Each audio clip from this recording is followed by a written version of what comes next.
தமிழ் குரல் நேயர்களுக்கு வணக்கம். இன்று நம்மோடு சிறப்பு விருந்தினர் அரசியல் விமர்சகர் வில்லவன் ராமதாஸ் இணைந்திருக்கிறார். உரையாடுவோம். வணக்கம். வணக்கம். சட்டமன்றத்தில் நடைபெறக்கூடிய நிகழ்வுகளை நாங்கள் நேரடியாக ஒளிபரப்பு பண்ணுவோம் அப்படிங்கிறத தாவைக்கா தெரிவித்திருந்தது. இன்னைக்கு நடைபெற்ற சட்டமன்ற நிகழ்வுகளில் மேகதாட்டு அணை விஷயம் சம்பந்தமான அந்த தீர்மானத்தை எல்லாரும் பேசும்போது அது ஒளிபரப்பப்பட்டிருந்தது. விஜய் அவர்களும் பேசினார், முதல்வர். அதற்கு பிறகு அந்த நிகழ்வுகள் தடை செய்யப்பட்டது, ஒளிபரப்புறது நிப்பாட்டிட்டாங்க. இது சட்டமன்றத்தில் தாவைக்காவை எதிர்த்து கேள்வி கேட்கிறது மக்களுக்கு யாருக்கும் தெரிய வேண்டாம். இல்லைன்னா விஜய் அவர்களுக்கு ஒரு பிம்பம் இருக்குது, அந்த பிம்பம் நொறுங்குது. நேரடியாக ஒளிபரப்பு பண்ணும்போது அவர் ஒரு பெரிய கதாநாயக பிம்பமாக மக்களுடைய மத்தியில் இருக்கிறாரு. இவர்கள் கேள்வி எழுக்கும் போது அவரால் சரியாக பதில் சொல்ல முடியல, இல்லைன்னா ஒப்புக்கு ஏதோ பேசுகிறாரு அப்படிங்கிற விஷயத்தினால அதை மறைச்சிருவோம், பின்னால் நம்ம பார்த்துக்கலாம் அப்படிங்கிற மாதிரியான ஒரு முடிவுக்கு தாவைக்கா வந்து விட்டதா, தமிழக அரசு வந்து விட்டதா, எப்படி நினைக்கிறேன்? அது சினிமா முன்னாடி இந்த நடிகர்கள் பிரச்சனை எல்லாம் பார்த்தீங்கன்னா தெரியும். எம்ஜிஆர் காலத்தில் ஒன்று சொல்லுவாங்க, எடிட்டிங் ரூமில் எம்ஜிஆர் உட்காந்துருவாரு. அந்த சீனில் எம்ஜிஆரை விட கூட இருக்கவங்க யாராவது நல்லா பர்ஃபார்ம் பண்ணிட்டா கட் பண்ணுவார் அப்படின்னு சொல்லுவாங்க. ரெண்டு கதாநாயகிகள் நடிக்கும்போது அது என்ன நடக்கும்னா, ஒரு கதாநாயகிக்கு அதிகபட்ச முக்கியத்துவம் இருக்கிற மாதிரி இருந்ததுன்னா அதில் இவங்க நடிக்க மாட்டாம்பாங்க, இல்லாட்டி அவங்களோட இம்பார்ட்டன்ஸை குறைம்பாங்க. அந்த மாதிரி என்ன ரெண்டு பாட்டு, எனக்கு என்ன ஒரு பாட்டு, அந்த மாதிரி என்ன நல்ல காஸ்டியூம், எனக்கு என்ன சுமாரான காஸ்டியூம், அப்படிங்கிற மாதிரியான இதெல்லாம் வரும். அந்த மாதிரியான தகராறு எல்லாம் வரும். சினிமாக்காரர்களோட அந்த இயல்பே என்னன்னா, தான் இந்த ஷோல இந்த சீன்ல நமக்கு கொஞ்சம் பர்ஃபார்மன்ஸ் குறையும் அப்படின்னா அவங்க அந்த சீனை கட் பண்ணுவாங்க. அது இங்கே வந்திருக்கு. இந்த காட்சியில் அது 1.5 மணி நேரம் கட் பண்ணியிருக்காங்கன்னா, ஒரு முதல்வர் விஜயோட அந்த ஸ்டேட்டஸுக்கு அவர் விரும்பாத ரசிகர்களுக்கு பிரச்சனையே கிடையாது. இதை புரிஞ்சுக்கணும். ஓட்டு போட்ட ரசிகர்களுக்கு அவரு சிரிச்சா பாத்தியா கெத்தம்பாங்க, அழுதா அடப்பாவி எங்க இப்படி பாடாப்படுத்துறீங்களா அப்படிம்பாங்க. அவர் தப்பா படிச்சா அவரை டென்ஷன் ஆகுறாங்கம்பாங்க. அவங்க அப்படித்தான் இருப்பாங்க. அவர் ஏதோ யோசிக்கிறாரு, அவர் ஏதோ பெருசா அவர் அமைதியா இருக்கிறாருன்னா அதுல ஏதோ அடிக்க போறாரு அப்படின்னு சொல்லிட்டு இல்ல, இது எல்லாத்தையும் செஞ்சுட்டாங்க. அவரு பதில் சொல்றதே கிடையாது. பிரஸ்ஸை ஏன் மீட் பண்றது இல்லை, என்ன சட்டமா இருக்கு ப்ரெஸ்ஸை மீட் பண்ணணும்னு எதுவும் சட்டமா அப்படிங்கிறாங்க. இன்னும் பார்த்தா இப்போ பாட்டிகள் அந்த பக்கம் இறங்கி இன்ஸ்டா முதியவர்கள், ஐயோ எங்க அண்ணன் இப்படி டார்ச்சர் பண்ணுறீங்களா, 6 மாதம் டைம் கொடுங்க, 6 மாதம் கழிச்சு பேசிடுவாரா மேக்கப் பிடிச்சி. அது என்ன வர்றவங்கள பிரேமலதா பேசுகிறாங்க, என்ன இவர் மற்றவர்கள் யார் ரொம்ப புதுசாக வந்தவங்க பேசுகிறாங்க, எல்லாரும் இந்த மாதிரி வந்தவங்க தானே, மற்றவர்கள்லாம் பேசுறாங்க. அன்புமணி செல்ல பிள்ளையா இருந்தவர் தான், திரும்பி கொண்டு இறக்கி விட்டாங்க. ஆரம்பத்தில் தடுமாறினால ஏதோ பேசினார். ஜானகிதாசன் தான் அவருக்கும் ட்ரைனிங் எல்லாம் கொடுத்தாரு. இங்கே வரல, சரி அது போட்டோம். கேள்வி மீடியாக்கள் ஏன் பேசுறது இல்லைன்னு அவர் கேட்கறது இல்லை. வெளியில தான் அந்த கேள்வி வருது, மீடியாக்கள் பேசுறது இல்லை. அவர் பேசணும்னு சொல்லி கூட்டணி கட்சிகள் வலியுறுத்துறது இல்லை. அவங்க கட்சியில என்ன சொல்றாங்கன்னா, அவர் எப்போ வரணும் எங்க வரணும்னு அவருக்கு அவர் வர வேண்டிய நேரத்துக்கு கரெக்டா வருவாரு, எப்போ வருவாரு எப்படி வருவாருன்னு தெரியாது. இவ்வளவு இருந்து இப்ப இதுக்கு முன்னாடி என்ன சொன்னாங்க, பிரஸ் மீட் கொடுக்கணுமான்னு சட்டசபையில பேசணும். ஆனா அந்த நிகழ்வையே கட் பண்றாங்கன்னா இவர்கள் ரசிகர்கள் அது பிரச்சனை இல்லை, என்ன சொன்னாலும் அதற்கு விளக்கம் கொடுத்துருவாங்க. அவர் பேசுற சும்மா வாய் மூட்டிட்டு சோகமா உட்காந்துருந்தாலும் ஐயோ அண்ணன் சோகமா இருக்காரு, சிரிச்சுட்டு உட்காந்துதான் அண்ணன் கம்பீரமா இருக்காருன்னு அவங்க ஓட்டிடுவாங்க. ஆனால் அப்படிப்பட்ட முகத்தை இவங்களே விரும்பல. இவங்க அண்டர் பெர்ஃபார்ம் பண்றத, மாட்டிக்கிறத, சொதப்புறத பார்க்க இவர்களுக்கு விருப்பம் இல்லை. ஆனா இவரு இந்த பிரச்சார கூட்டங்கள்ல பார்த்தீங்கன்னா, இது ஆட்சியை பிடிச்ச பிறகு பேசியிருந்தாரு. இன்னைக்கு இளைஞர்கள் சட்டமன்றத்தில் என்ன நடக்கு அப்படிங்கிறத பார்த்துட்டு இருக்கிறாங்க. ஒரு சினிமாவை ஆர்வமாக பார்க்கறது மாதிரி சட்டமன்ற நிகழ்வுகளை குடும்பமாக உட்கார்ந்து பார்த்துருக்குறாங்க. அந்த அளவுக்கு ஒரு அரசியல் ஆர்வத்தை ஏற்படுத்தினது தாவைக்கா, விஜய் அவர்கள் அப்படிங்கிற, நான் சொல்லி உங்களுக்கு தெரிய வேண்டாம் அப்படிங்கிற ஒரு தொனியில பேசினார் விஜய் அவர்கள். அவன் இப்ப என்ன தடையாக இருக்குன்னு சொல்லி ஒரு கேள்வி எழுந்ததில்லை. இல்லை, அவங்க எதையும் மாற்றி பேசலாம். நீங்கள் சீரியல் கொஞ்சம் பொழுது போலன்னா ஒரு பொழுது இருந்த இப்போ இல்லைனாலும் பரவாயில்ல, ஒரு 5-6 எபிசோடு ஒரு சீரியலை பாருங்களேன். ஒரு கண்டினியூட்டி அதெல்லாம் அவசியம் இல்லை அவங்களுக்கு. அது எதை வேணாலும் மாற்றி பேசலாம். இப்போ போன வாரம் போன வாரம் ரொம்ப நல்ல கேரக்டர் பண்ணவங்க இந்த வாரம் சம்மந்தமே இல்லாமல் மாறி இருப்பாங்க. அது அது இவங்க இவங்க மாற்றி பேசுறது ஒரு பெரிய இதெல்லாம் ஒன்றும் கிடையாது. அதை பற்றி அவங்க கவலைப்படுறதும் கிடையாது. இன்னொன்று, அரசியல் ஆர்வம் எல்லாம் வரல.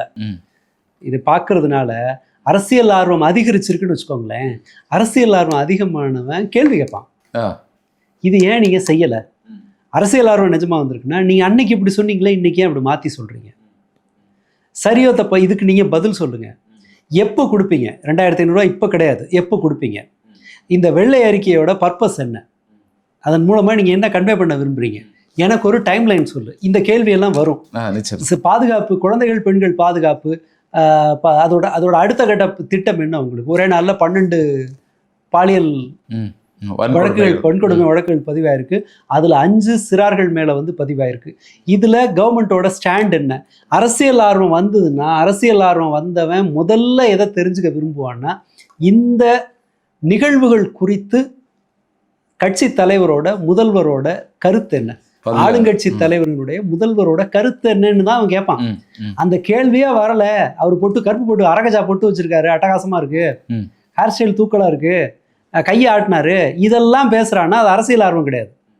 அவன் சினிமா இல்லை, சினிமாவுக்கு பதிலாக சினிமா இல்லை, சீரியலை விட இது இன்ட்ரெஸ்டிங்காக இருக்குன்னு பார்க்குறான். அவ்வளவுதான். இது வந்து ஒரு பொழுதுபோக்கு. இது உங்கள் அரசியல் ஆர்வத்தை விதைச்சிருந்தா இந்த கேள்வியெல்லாம் அவங்களுக்கு வந்திருக்கும். அவர்கள் அதை உறுதியாக நம்புகிறாங்க. ஆதவர்ஜுனா சம்மந்தமே இல்லாமல் சட்டம் ஒழுங்கை பற்றி கேள்வி கேட்கும்போது அவருடைய பதில் வேற மாதிரி இருக்கு. 5 நிமிஷம் பேசுனதுனால குளத்தூரில் தேங்காய் சீனிவாசன் சம்பளம் வாங்குறதுக்கு 100 படம் நடிச்சாராம். இப்போ வந்து இப்போ சில குத்துப்பாட்டுக்கு நடிகைகள் வந்து 5 கோடி ரூபா வாங்குறாங்க. சொல்லிட முடியுமா? நூறா பத்தகைக்கு தான் இப்போ தேங்காய் சீனிவாசன்லாம் யூஸ்லெஸ்ஸு, இந்த மாதிரி தான் பெரிய அச்சீவர்னு சொல்லிட முடியுமா என்ன? அது அவங்க அப்படி அவங்க கருதினால் நம்ம பேசுறதுக்கு ஒன்றும் இல்லை. 5 நிமிஷம் பேசி ஜெயிக்கிறாங்க. அதெல்லாம் வெற்றி தோல்வி தான். உங்களுக்கு ஒருவரை மதிப்பிடுவதற்கான வெறுமனே வெற்றி தோல்வி தான். எல்லாத்தையும் டிசைட் பண்ணணும்னா நாம் நியாய தர்மம்னு எதையுமே பேச முடியாது. ஹிட்லர் ஜெயிச்சாரு, வெற்றி. பலன் என்ன? 60 லட்சம் பேர் அங்கே மட்டும், இதில் ஹோலோகாஸ்ட் வந்து அந்த இதில் எல்லாம் மட்டும் யூதர்கள் கொல்லப்பட்டாங்க. உலகம் முழுக்க உலகப்போர்னால் கொல்லப்பட்டவர்களுடைய எண்ணிக்கை எங்கேயோ போகும். என்ன பிரயோஜனம்? இதை போல் வெற்றி பெற்று ஏராளமானவர்கள் உண்டு. அம்பானி ஜெயிச்சாரு. நம்ம எல்லாரும் அந்த மாதிரி ஒரு இதே அவரால் அப்படி ஒன்று அமைக்கவே முடியல. அவ்வளோ பேசி தொடர்ச்சியாக பிரச்சாரம் பண்ணிட்டு இருந்தவர், மக்களை சந்திச்சவர், இயற்கை விவசாயம், தண்ணி கம்மியாக தேவைப்படுற விவசாயம்னு எதோ சொன்னார். அந்த திசையில் கூட போகலையா? பிளாஸ்டிக் நிறைய விற்கிது, பிளாஸ்டிக்கை பயன்படுத்தாதீங்கிற பிரச்சாரம் தோல்வி அடையுது. கொண்டாடிடலாமா? சக்ஸஸ் தான் ஒரே இதுன்னு சொன்னால் இவரை விட பெரிய சக்ஸஸ் காட்டினார் Rajini.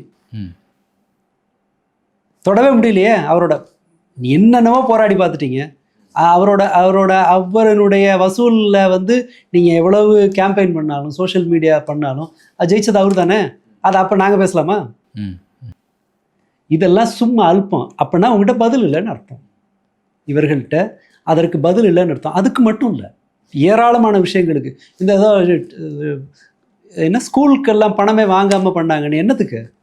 CBSE state board காலியாகி CBSE ஆக்கிரமிக்குதுன்னா அது ஒரு படையெடுப்பு. அது ஒரு பண்பாட்டு படையெடுப்பு. அவன் படிக்கிற வரலாறு தமிழ்நாட்டோட வரலாறாக இருக்காது. ஹிந்துத்துவா ரொம்ப சாதாரணமாக ஒவ்வொரு வீட்டு நடுஹாலில் கொண்டு வந்து அதை வைப்பான். 3 மொழி கட்டாயம், ஹிந்தி படித்தே ஆகணும், சமஸ்கிருதம் படித்தே ஆகணும். அந்த ஸ்கூல் வர்றதை விட 25 லட்சம் ரூபா லஞ்சம். சரி, அது நீங்கள் சொல்கிறது பிஎம் ஸ்ரீயை சொல்கிறீங்களா, சிபிஎஸ்சியை சொல்கிறீங்க? இப்போ வாங்குறாங்கல்ல அந்த இதுக்கு லஞ்சம், என்ஓசிக்கு பணம் வாங்கலாம்னு சொல்லி. அதெல்லாம் இல்லை, யூனியன் கவர்மெண்ட் அதெல்லாம் தேவையில்லைன்ட்டான். இது பிரச்சனை. இந்த இடத்துல சிபிஎஸ்சிக்கு தமிழக பள்ளிகள் மைக்ரேட் ஆகுறாங்க. அது ஓசியில் நடக்க போகுது. அதான் நம்ம புரிஞ்சுக்க வேண்டியது. சிபிஎஸ்சி ஸ்கூல் வந்ததுன்னா 2 மொழி கொள்கையே காலி. சமஸ்கிருதம் அங்கே திணிக்கிறாங்க. சமஸ்கிருதமும் அதில் கட்டாயமாகுது. சமஸ்கிருதம் படிக்கணும். 2ல் 1. நீங்கள் ஹிந்தி இல்லைன்னா சான்ஸ்கிரிட் ஏதோ ஒன்று எடுத்துக்கலாம். கொஞ்சம் கொஞ்சமாக சான்ஸ்கிரிட்டையும் கொண்டு வருவாங்க. முதல்ல ஹிந்தி கட்டாயம் இல்லை, எக்ஸாம் எழுத வேணால் படிக்கணும்னு இருந்தது. இப்போ அடுத்து கட்டாயமாகும். எல்லாமே இன்னமே தான் அடுத்தடுத்து வரும். இவர்கள் தோல்வி அந்த நடவடிக்கைகளில், அட்மினிஸ்ட்ரேஷனில் இவங்களோட தோல்வியை கேள்விகளிலிருந்து எஸ்கேப் ஆகிறதன் மூலமாக தான் எதிர்கொள்ள போகிறாங்க. கொஸ்டின் ஆன்சர் செஷன் இருக்காதுன்னு அவங்க சொன்னதாகவும், அதை இப்போ தான் புதுசாக வந்திருக்காங்க ஸ்கூலுக்கு, அதனால் நாங்களும் விட்டு கொடுத்துட்டோன்றாரு சிவசங்கர். எவ்வளோ நாள் அந்த சான்ஸ் கொடுக்க போகிறாங்கன்னு தெரியல. ஒரு நாள் கழிச்சு வந்து முதல்வர் பதில் சொல்லுவார். அதை ப்ரிப்பேர் பண்ணிட்டு வந்துட்டு அதுலேயும் கட் பண்ணலாம். ஹீரோயிசம் காட்ட முடியாதுங்கிற சூழல் வந்தால் அதையும் கட் பண்ணலாம். பட் இவருங்க ஹீரோயிசம் காட்டுறதுக்கான வாய்ப்பு இருக்காதுன்னு தான் நான் நினைக்கிறேன். ஏன்னா எனக்கு ஒரு சந்தேகம் இருக்குது. இந்த சட்டம் ஒழுங்கு பிரச்சனை அப்படிங்கிறது எல்லாமே அது இந்த அரசாங்கத்தினுடைய வடிவத்தில் வச்சுட்டு கட்டுப்படுத்த முடியாது. பெரும்பாலான தாவேக உறுப்பினர்கள் அத்துமீறாங்க, விதிகளை மீறுறாங்க. ஸ்கூலுக்கு போய் கிளாஸ் ரூம் விஜய் படத்தை மாட்டுறாங்க. இல்லை, போட்டி சமீபத்தில் வந்து ஒரு போட்டி தேர்வு ஏதோ நடத்தி, ஆமாம், விஜயனுடைய பேர்ல விஜயனுடைய டிவிகே கீ செயின் இப்படி எல்லாம் கொடுத்ததாக குற்றச்சாட்டு புதுசு இவங்க எல்லாருமே தங்களுடைய அதிகாரத்தை டெஸ்ட் பண்ணி பார்ப்பாங்க. அதுவே ஒரு பெரிய சட்டம் ஒழுங்கு பிரச்சனையா இருக்கும், இடையூறா இருக்கும். சட்டம் ஒழுங்குன்னா நீங்க ஒரு ஸ்கூலுக்குள்ள உள்ள போய் ஒரு கிளாஸ்ல போட்டோ மாட்டுறது, முதல்வர் போட்டோ மாட்டுறது நான் பார்த்ததே இல்லை. நானும் ஸ்கூல்ல தான் நிறைய ஸ்கூல்ல வேலை பார்த்துருக்கேன். கிளாஸ் ரூம்ல சீஃப் மினிஸ்டர் போட்டோ இருந்ததே கிடையாது. ஆமாம், பசங்களா ஏதாவது காந்தி போட்டோ அதை வச்சிருப்பாங்க, நேதாஜி போட்டோ ஏதாவது வச்சிருப்பாங்க. அது எல்லா வகுப்புலையும் கிடையாது. மாணவர்கள் போகும்போது அந்த கிளாஸுக்கு ஏதாவது வாங்கி கொடுக்கறது, அல்லது ஏதாவது ப்ராஜெக்ட் பண்ணும்போது பண்ணது, இல்லை டிராயிங் காம்படிஷன்ல வரைஞ்சதுன்னு எதையாவது இப்போ சிஎம் போட்டோ மாட்டுறேன்ட்டு போறாங்க. ஒருத்தர் வாடகைக்கு கோயம்புத்தூர்ல ஒரு கம்பெனிக்காரர் வந்து கம்ப்ளைண்ட் பண்றாரு, டிவிகே எம்எல்ஏவோட அப்பா வந்து மிரட்டுறாரு, அட்வான்ஸ் 20 லட்சம் ரூபா கொடுத்தோம், எலக்ட்ரிசிட்டி கனெக்ஷன் வாங்கி தரல, எனக்கு நஷ்டமாகுதுன்னு சொல்லி பேச போகும்போது போலீஸ் கம்ப்ளைண்ட் கொடுத்துட்டு என்ன மிரட்டுறாங்கன்னு ஒருத்தர் சொல்றாரு. இந்த மாதிரி புதுசாக செய்திகள் வருது. இந்த பாலியல் ரீதியான அத்துமீறல்கள் கட்சிக்காரங்க ஈடுபடுறாங்கங்கிறது வருது. இந்த சிஸ்டமை டிசிப்ளின் கொண்டு வர முடியாதுன்னு அவங்களுக்கு தெரியும். அப்போ பதில் சொல்லாமல் எஸ்கேப் ஆகிறதுக்காக இந்த பாதைகளை அவர்கள் பயன்படுத்துவார்கள். இதுல இந்த நெருக்கடியை கொடுக்காம இருந்தாங்கன்னா அதுக்கு ஒரு எக்ஸ்பீரியன்ஸ் இருக்கு. நீங்க ஜெயலலிதா காலத்துல தாப்பாண்டியன் தான் ஜெயலலிதாவுக்கு கமாண்டோ மாதிரி செயல்பட்டார். அந்த வரலாறு அவங்களுக்கு உண்டு. அது வந்து ஜெயலலிதாவை காப்பாற்றுறதுக்கு உயிரை கொடுத்து வேலை செய்த வரலாறு உண்டு. அதனால அது ஒரு விஜய்க்கு சப்போர்ட் பண்றதுங்கிறது இப்போ இருக்கிறவங்களுக்கு அது ஒரு பெரிய முன்னாடியே பாடம் இருக்கு. எம்ஜிஆரை சப்போர்ட் பண்ண அது அந்த டைம் எனக்கு நினைவு இல்லை. பட் ஜெயலலிதாவை அவங்க ரொம்ப தம் கட்டி ஆதரித்த காலம் நினைவு, விமர்சிக்கவே மாட்டாங்க, கம்முன்னு இருப்பாங்க. அது சிக்கல். அது ஜெயலலிதா விமர்சிச்சா அது பெரிய பிரச்சனையாக போய்டும்னு சொல்லிட்டு, அதனால இவருக்கு அவங்க சப்போர்ட் பண்ணுவாங்கங்கிறதுல சந்தேகம் இல்லை. பட் அந்த விமர்சனங்கள் எல்லாத்தையும் முன் வரிசையில் நின்று தாங்க வேண்டிய நிலைமைக்கு விசிக கம்யூனிஸ்ட் வருவாங்கங்கிற மாதிரி தான் தெரியுது. ஏன்னா இவங்க எல்லாமே நக்கலாக எகத்தாளமாக திமிராக தான் பதில் சொல்லிட்டு இருக்காங்க. ஒருத்தரும் எதுக்கும் நேரடியான பதில்னு ஒன்று வர்றதில்லை. ஆக இந்த போக்கு தொடரும் அப்படிங்கிற மாதிரி தான் தெரியுது.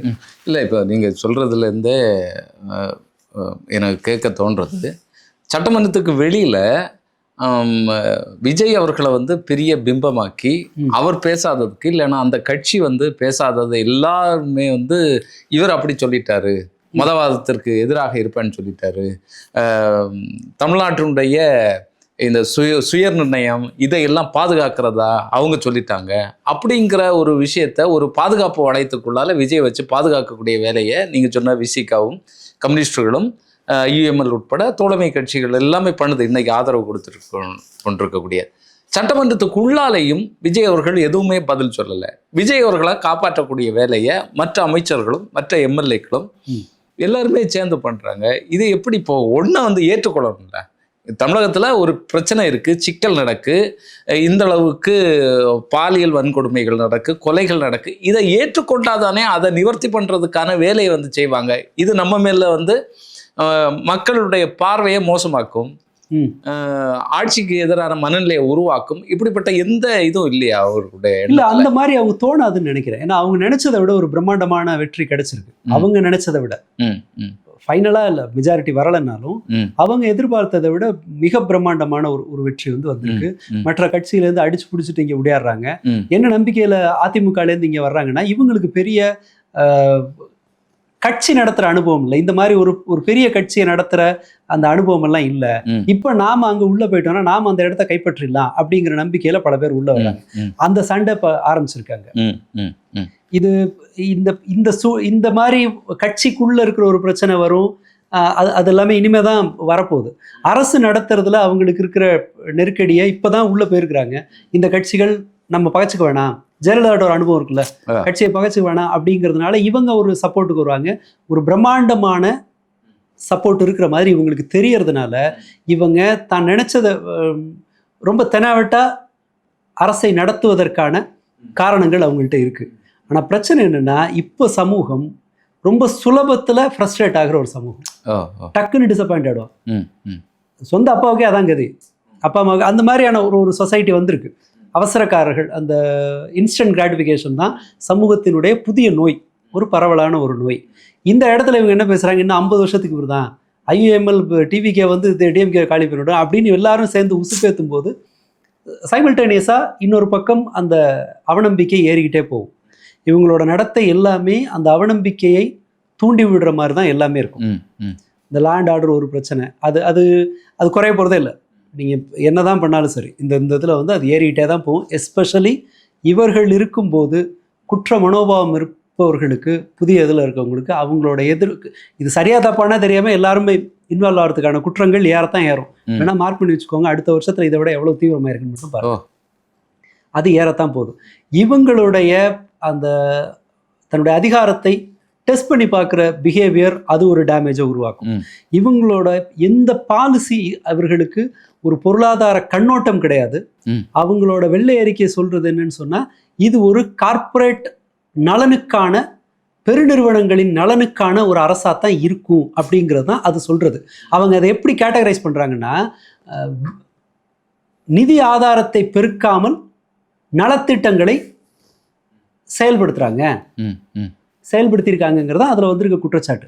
இந்த ஸ்கீம் அந்த ஸ்கீம்னு சொல்லிட்டு வெல்ஃபேர் ஸ்கீம்ஸோட அடிப்படை என்னன்னா, நீங்க சமூகத்துக்கு பணத்தை அனுப்பிச்சு கொடுத்தீங்கன்னா அது சந்தைக்கு வரும். கார்ப்பரேட் நிறுவனங்களுக்கு கொரோனாவுக்கு பிறகு 1.5 லட்சம் கோடி ரூபாய் கார்ப்பரேட் டாக்ஸை வந்து வருஷத்துக்கு அது விடுதலை எடுத்தாங்க. அவங்களுக்கு வந்து அதை அதுலேருந்து ரிலீவ் பண்ணாங்க, குறைச்சாங்க. 1.5 லட்சம் கோடி ரூபாய்க்கும் மேலான தொகை கார்ப்பரேட் நிறுவனங்களுக்கு கிடைச்சது. என்ன லாஜிக் நிர்மலா சீதாராமன் சொன்னாங்கன்னா, அந்த பணம் முதலீடாக இந்தியாவுக்குள்ளே வரும் அப்படின்னாங்க. ஆனால் கார்ப்பரேட் கம்பெனிஸ் என்ன சொன்னேன், என் கெப்பாசிட்டிக்கு 3/4 தான் நான் ரன் பண்ணிட்டு இருக்கேன், மேற்கொண்டு இன்வெஸ்ட் பண்ணுறதுக்கு இங்கே ஒன்றும் இல்லைன்னு யாரும் இன்வெஸ்ட் பண்ணவே இல்லை. ஆனால் இந்த 1000 ரூபா கொடுக்குற தொகை இருக்குல்ல, பெண்களுக்கு கொடுக்குற 1000 ரூபா பணம் ஒன்று சேமிப்பாக போகுது, அரசு வங்கிகளில் சேமிப்பாக இருக்குது. அது பொருளாதாரத்தில் ஒரு செயலாக. காய்கறி வாங்க, இந்த செலவு, வீட்டு செலவு, மற்ற விற்பனை வந்து அதில் தான் உள்ள வருது, சுழற்சியில். ஆமாம், வரும். திரும்ப அடுத்த ஒரு வாரத்துக்குள்ளேயே 90% மார்க்கெட்டுக்கு வந்துடும். இது இப்படி தான் இருந்துச்சு. வெல்ஃபேர் ஸ்கீம் தான் நிஜமாக சந்தைக்கு வந்து பணத்தை கொண்டு வருது. ஆனால் இதை இவங்க எப்படி கிளாஸிஃபை பண்ணுறாங்கன்னா, வருவாய் ஆதாரத்தை உருவாக்காம வெல்ஃபேர் ஸ்கீம் கொடுத்தாங்க அப்படின்னா என்ன அர்த்தம்? அதை தப்புன்னு அவங்க சொல்கிறாங்கன்னா நான் அதை செய்ய மாட்டேன்னு அர்த்தம். இப்போ அதை செய்ய போகிறது இல்லை. இப்போ இதெல்லாம் இந்த பிரச்சனையெல்லாம் சேர்ந்து வரும்போது இன்றைக்கு 40 நாளைக்குள்ள, இன்ஃபேக்ட் இப்போ ஊடகங்கள்லாம் வந்து கையை காட்டின முதல்வர், தலையை தூக்கின முதல்வர்னு கொண்டாடி கொண்டு இருக்கிற நேரத்தில் இவங்க கட்சிக்கு மற்ற ரசிகர்களும் வந்து செலிப்ரேஷன் மூடில் இருக்கிற நேரத்திலேயே 40வது நாள்லேயே இவங்களால ஒரு நேரலையை காட்ட முடியல.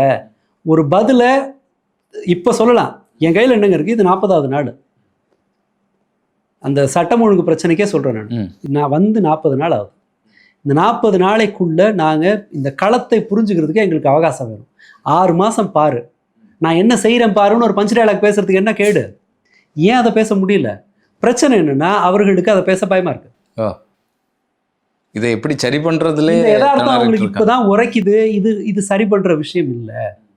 நம்ம பழைய பஞ்ச் டயலாக்கே நமக்கு புது பஞ்ச் டயலாக்கு ஒரு புது பிரச்சனையாக வரும். ஏற்கனவே பேசின பஞ்சுக்கு தான் இப்போ வாங்கிட்டு இருக்கோம் குத்து. இப்போ புதுசாக ஒரு பஞ்ச் டயலாக் பேசி நாளைக்கு பிரச்சனை ஆகிடக்கூடாதுங்கிறதுனால அவர்கள் அவங்க வந்து அடக்கி வாசிக்க வேண்டியிருக்கு. கேள்வி முதல்வரை நோக்கி, சம்மந்தம் இல்லாத டிபார்ட்மெண்ட் பொதுப்பணித்துறை, அவரு குறுக்கால அப்படியே இப்போ எங்கள் அண்ணனை என்ன தாண்டி போய் எங்கள் அண்ணனை தொடுன்னு அவர் பேசிட்டு இருக்காரு. அவருடைய வாயாக மற்றவங்க பேசுறாங்க. 40 நாளில் இதுதான் கதின்னா மிச்சம் இருக்கிற 4.25 வருஷம் என்ன கதி ஆகும்னு நம்ம யோசிச்சுக்க வேண்டியதான். பதில் நெருக்கடி கொடுக்காமல் அவர்கள் பதில் சொல்ல போவதில்லை. அவருக்கு கேள்வியும் பிடிக்காது, விஜய்க்கு கேள்வியும் பிடிக்காது. பதில் சொல்கிற அளவுக்கான அந்த அவருக்கு அந்த இன்ஸ்டண்ட்டாக பதில் சொல்கிறதுக்கான ஸ்கில்லும் அவருக்கு கிடையாது. ஒரு பிரச்சனை, ஒரே ஒரு பிரச்சனை 15 வருஷத்துக்கு முன்னால் ஒரு பத்திரிகையாளர் இவருக்கு பிடிக்காத ஒரு கேள்வியை கேட்டுடுறாங்க. அன்னையோட பேட்டி கொடுக்குறதே தலைமுழுறாரு. இதான் அவரோட அவரோட அவரோட இயல்பு. அது திடீர்னு 52 வயசுல வந்து மாற முடியாதுல்ல, அந்த இயல்பு மாறாதுல்ல. இப்போ சுற்றி இருக்கவங்க அவரை வச்சுட்டு இப்போ அடுத்து என்ன செய்வாங்க, இவரை காப்பாத்துறேன்னு சொல்லும்போது தப்பு பண்ணிட்டோம் நான் சொல்ல முடியும், அப்போது துதிப்பாடத்தான் முடியும். அது இன்னும் மேலும் மேலும் மேலும் நெருக்கடி அதிகமாகும். ஆனாலும் எனக்கு தெரிஞ்சு விசிகாவோ கம்யூனிஸ்டோ அதை எதிர்த்து பேசிட முடியாதுன்னு தான் நான் நினைக்கிறேன். ஏன்னா அவர்களுடைய தேவை இல்லாமல் போய்கிட்டே இருக்கு கொஞ்சம் கொஞ்சமாக. இந்த இடைத்தேர்தல் நடந்து முடிஞ்சதுன்னா இவங்க ஒரு தேவையில்லாத லக்கேஜ் ஆவாங்க. அப்போது ஆதரிக்கவும் முடியாது. ஐ மீன் ஆதரிச்சு பிரயோஜனம் இல்லை, எதிர்த்தா வெளியில் தூக்கி போட்டுருவாங்கன்ற ஒரு நெருக்கடிக்கு ஆளாவாங்க. அநேகமாக இந்த ப்ரெஷர் சாதாரண மக்களினுடைய போராட்டத்திலிருந்து தான் இந்த நெருக்கடி வரும். அதையும் கூட சினிமா பாணியில், அவதூறுகளில், ஃபேக் நியூஸில் சமாளிக்கத்தான் இவங்க முயற்சி செய்வாங்க. இந்த இந்த இந்த இயல்பு இருக்குல்ல, இந்த கேள்வியிலிருந்து எஸ்கேப் ஆகிற இயல்பு இருக்குல்ல, நான் எங்கால் பதில் சொல்ல மாட்டார் உன்னால் ஆனதை பார்த்துக்கங்கிற தெனாவட்டு இருக்கு இல்லையா, இது மேலும் மேலும் மக்களை நெருக்கடிக்குள்ளே தள்ளும். நீங்கள் பதில் சொல்ல வேண்டிய நெருக்கடி இருந்தால்தான் வேலையை குறைஞ்சபட்சம் செய்ய முயற்சி பண்ணுவாங்க. நிச்சயமா நீங்கள் ரிப்போர்ட்டே பண்ண வேணாம், உங்களோட வேலையை பற்றின எந்த ஃபீட்பேக்கும் கொடுக்க வேண்டாங்கிற ஒரு நிலைமை வந்துச்சுன்னா யாரும் வேலையை செய்ய மாட்டாங்க. ப்ளஷராக ஃப்ரீயாக இருக்க தான் பார்ப்பாங்க. ஸோ இது வந்து வெறுமனே யாரோ ஒரு அரசு பதில் சொல்லாமல் உட்காந்துருக்கு, அது அவர்களுடைய இயலாமைங்கிறது இல்லை. அது சுற்றி வளைச்சு சாதாரண மக்களினுடைய தினசரி வாழ்க்கையோடு தொடர்புடைய பிரச்சனைகளை அரசாங்கம் கண்டுக்காமல் இருக்குங்கிறது தான்.